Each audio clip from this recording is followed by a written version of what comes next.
বাসায় আজকে সাদামাটা খিচুড়ি রান্না করলাম। তো রান্না করতে গিয়ে দেখলাম যে আমার রান্নাঘরে মুগের ডাল ছিল না, শুধু মুসুরি ডালটাই ছিল, এছাড়া অন্য কোনো ডালই নেই।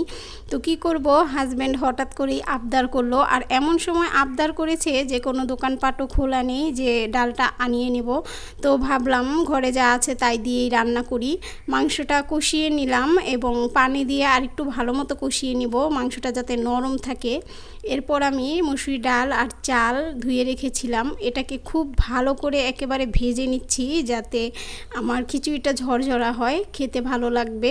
আর একেবারে নরম হয়ে গেলে কিন্তু সেটা আর ভুনা খিচুড়ি হয় না, লুজ খিচুড়ি হয়ে যায়। তো আমি আজকে চাচ্ছি যে একেবারে ঝরঝরা ভুনা খিচুড়ি রান্না করব। তো আমি এখানে পানি অ্যাড করে দিচ্ছি, সামান্য পরিমাণে পানি অ্যাড করব, কারণ চাল আর ডাল আমি আগেই ভিজিয়ে রেখেছিলাম।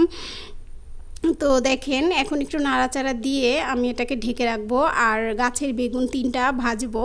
দেখেন আমার খিচুড়িটা কিন্তু রান্না করা হয়ে গেছে, আর একটু সামান্য হলেই হয়ে যাবে, কিন্তু খুব সুন্দর হয়েছে, ঝরঝরা হয়েছে, খেতেও মাশাল্লাহ। তো ভালো থাকবেন।